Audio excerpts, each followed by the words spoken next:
Every single night, something extraordinary happens to you. You close your eyes, your breathing slows, and within minutes, the world around you begins to disappear. The walls of your room fade into darkness. The sounds outside become distant. Even your sense of time slowly dissolves. Then, without warning, your brain creates an entirely new reality, a place where the impossible feels completely normal. You can fly through endless skies without questioning gravity. You can have conversations with people who died years ago. You can visit cities that have never existed and somehow believe every single moment is real. While you're dreaming, you never stop to ask, how is any of this possible? Instead, your mind accepts everything without hesitation. But here's the mystery. If your brain is creating every person, every object, every sound, every emotion, and every law of physics inside that dream, then who exactly is experiencing it? And why does your brain spend nearly 2 hours every night building worlds that disappear the moment you wake up? For thousands of years, people have searched for answers. Ancient Egyptians believed dreams were messages sent by the gods. Greek kings consulted dream interpreters before making important decisions. Many religious traditions view dreams as a bridge between the human mind and something greater than itself. Today, science offers a very different explanation. Yet, surprisingly, it still doesn't have all the answers. Scientists understand many things about sleep. They know it repairs the body, strengthens the immune system, regulates hormones, and helps organize memories. But when it comes to dreams, one of the biggest questions remains unanswered. Why do we dream at all?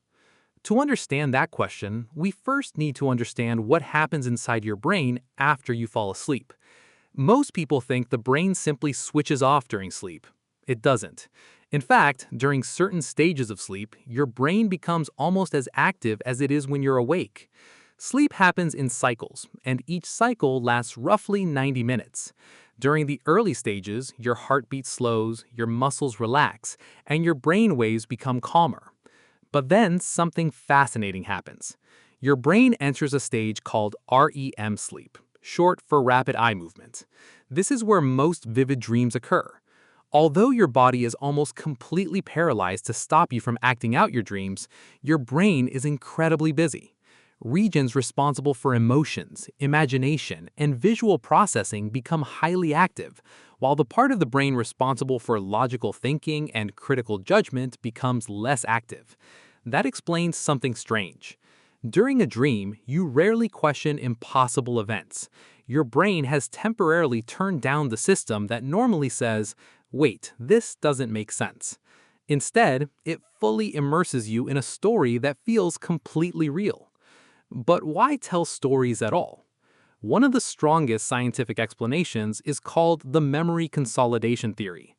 Every day, your brain collects an enormous amount of information. Faces, conversations, sounds, emotions, names, places, and experiences all compete for space inside your memory. If your brain tried to store everything equally, it would quickly become overwhelmed. So while you sleep, it begins sorting through the day's events.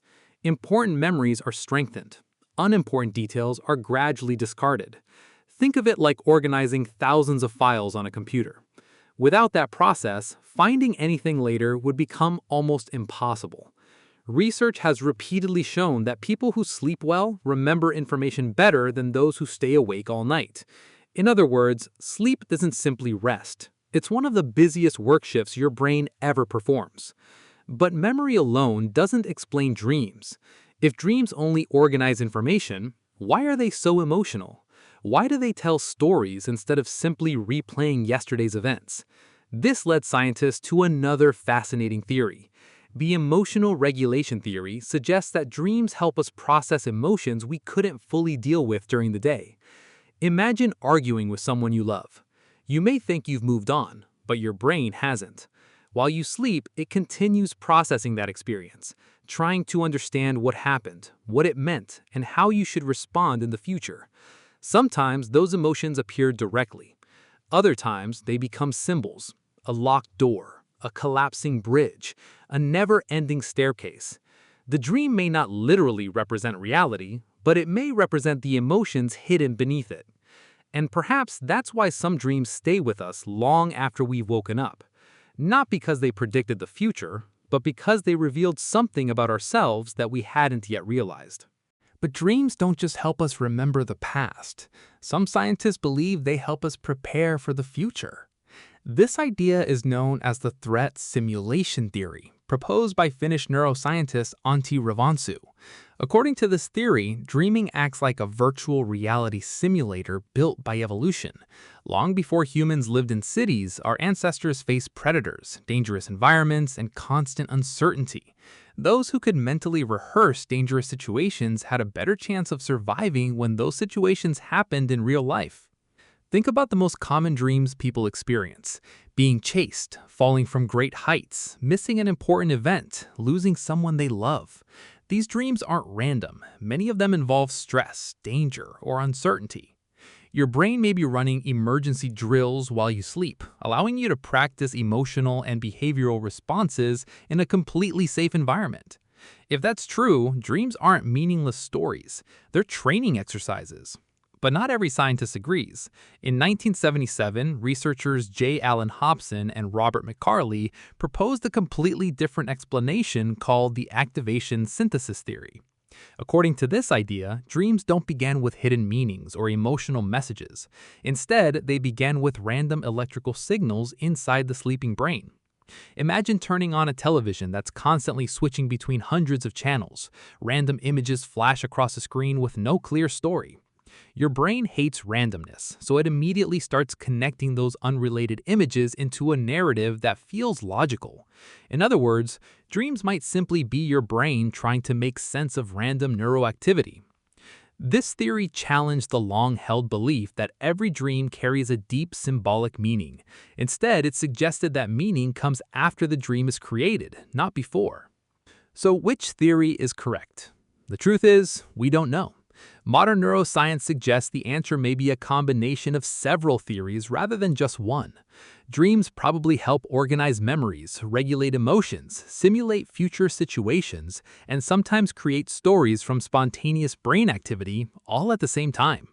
But long before modern neuroscience existed, two psychologists offered very different interpretations of dreams, and their ideas continue to shape how millions of people think about them today.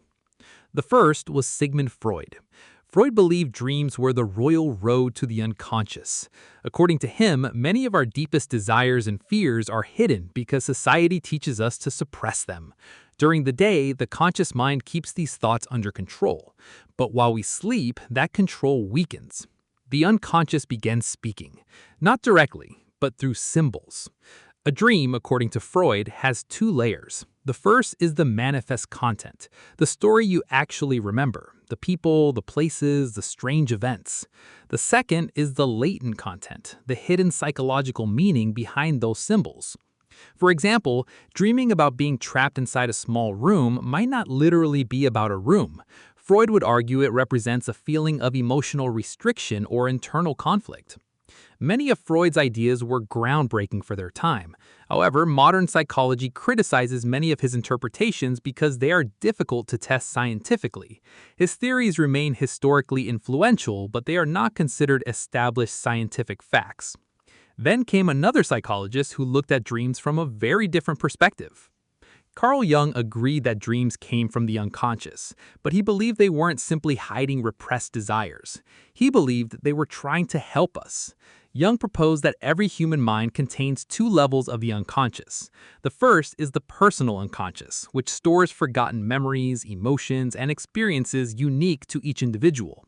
The second is something far more mysterious. He called it the collective unconscious. According to Jung, every human being shares a set of universal psychological patterns inherited through human history. These patterns appear across cultures in myths, religions, fairy tales, and according to him, dreams. He called these recurring patterns archetypes: the hero, the shadow, the wise old man, the mother, the child. These symbolic figures appear in stories from civilizations separated by thousands of years, often with remarkable similarities.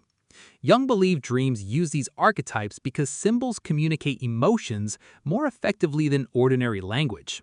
Imagine dreaming about a dark forest. The forest may not represent an actual place. It could represent uncertainty, the unknown, or a difficult phase of life. Likewise, dreaming of climbing a mountain might symbolize personal growth rather than a physical journey. Whether Jung was correct is still debated among psychologists. His theories are incredibly influential in psychotherapy, literature, and philosophy, but many aspects of the collective unconscious remain impossible to verify scientifically. Yet, even if we set Freud and Jung aside, dreams continue to surprise researchers. One of the strangest experiences is called lucid dreaming. Normally, while dreaming, you believe everything is real. But during a lucid dream, something extraordinary happens. You suddenly realize, I'm dreaming. For some people, that realization lasts only a few seconds. For others, it allows complete control over the dream itself. They can fly, change locations, summon people, or reshape the entire dream world using nothing but thought. Brain scans show that during lucid dreaming, regions of the brain associated with self-awareness become more active than during ordinary dreams. In a way, consciousness briefly returns while the dream continues. Another even stranger phenomenon is known as a false awakening. You dream that you've woken up, you get out of bed, brush your teeth, check your phone. Everything feels perfectly normal. Then suddenly, something impossible happens. You realize you're still asleep. Some people experience this several times in a row, believing they've woken up again and again before finally opening their eyes in the real world. Experiences like these raise a fascinating philosophical question. If a dream can feel completely real while you're inside it, how can you always be certain you're awake? That question has puzzled philosophers for centuries, and surprisingly, modern neuroscience still doesn't have a complete answer. Perhaps the strangest question about dreams isn't why we dream, it's who is actually creating them. Right now, as you're watching this video, your conscious mind feels like it's in complete control. You decide where to look, what to think about, and what to remember. But neuroscience paints a very different picture. Every second, your brain processes millions of pieces of information. The temperature of the room, subtle facial expressions, background sounds, your heartbeat, the position of your body, tiny changes in light, even patterns you've never consciously noticed. Yet your conscious mind experiences only a tiny fraction of it. The rest happens silently, behind the scenes. In fact, several neuroscience experiments suggest that the brain begins preparing decisions before we're consciously aware of making them. Your unconscious brain may already be moving toward a choice while your conscious mind still believes it's deciding. This has led many scientists to think that consciousness isn't the commander of the brain. It's more like the narrator. It tells the story after much of the processing has already happened. And if that's true, perhaps dreams are moments when that hidden processing finally becomes visible. Not as facts, but as stories. This idea fits surprisingly well with another modern theory known as predictive processing. According to this theory, your brain isn't simply reacting to reality, it's constantly predicting it. Every second, your brain builds an internal model of the world and continuously updates it using new information. In many ways, what you experience isn't reality itself, but your brain's best prediction of reality. Dreaming may simply be this prediction system operating without input from the outside world. While you're awake, your senses constantly correct the brain's predictions. But during sleep, those external signals almost disappear. Your brain is left alone with its own memories, emotions, expectations, and imagination. So it begins constructing an entire world from the inside out. A simulation. Not because it's trying to fool you, but because that's what it's always doing. Dreams may simply reveal how the brain works when nothing interrupts it. Now let's return to an idea that recently captured the attention of scientists and science communicators alike. In 2024, researchers working with Google's quantum computer developed a technique involving something called a quantum echo. Before going any further, it's important to make one thing absolutely clear. There is no scientific evidence that dreams are caused by quantum mechanics. The comparison you're about to hear is simply a metaphor. Imagine standing inside a cave so dark that you can't see your own hand. The only way to understand the cave is by making a sound and listening to the echo that returns. The echo doesn't show you the cave directly, but it reveals its hidden structure. In Google's experiment, scientists sent information into a highly complex quantum system, introduced a tiny disturbance, then reversed the process. By studying the returning signal, they could learn hidden details about the system that were impossible to observe directly. Some philosophers and psychologists have compared this idea to dreaming, not because the brain works like a quantum computer, but because dreams might function like psychological echoes. Your unconscious mind constantly gathers information you never consciously notice. Small emotional changes, hidden fears, forgotten memories, unresolved conflicts. Then, while you sleep, those hidden patterns return as symbols. Not literal messages, echoes. Again, this is a philosophical analogy, not an established scientific explanation. But it's a fascinating way to think about dreams. It also helps explain why some dreams feel strangely meaningful. Have you ever dreamt about someone only to meet them the next day? Or dreamt that something in your life was falling apart weeks before you finally realized it? Many people call these prophetic dreams. Science remains skeptical. Most researchers believe these experiences can be explained through pattern recognition, coincidence, and selective memory. Your unconscious brain may detect tiny warning signs long before your conscious mind notices them. Changes in someone's behavior, subtle emotional distance, stress building over weeks or months. By the time the dream occurs, your brain may already have enough information to predict what is likely to happen. The dream isn't showing you the future, it's showing you the direction your present is already moving toward. And perhaps that's even more remarkable, because it suggests your brain understands more than you realize. Yet despite everything we've learned about dreams, one mystery remains untouched. What exactly happens to consciousness when we fall asleep? Every night, your awareness fades. Hours pass. Sometimes you dream, sometimes you don't remember anything at all. Then, suddenly, morning arrives. From your perspective, it's almost as if time disappeared. Science can explain the electrical activity inside the brain. It can identify sleep stages. It can observe neurons firing. But one question still has no answer. Why does any of it produce conscious experience in the first place? Why is there something it's like to be you? This question is known as the hard problem of consciousness, and many philosophers consider it one of the greatest unsolved mysteries in science. Perhaps one day we'll understand exactly why dreams exist. Perhaps we'll discover they're nothing more than the brain organizing information.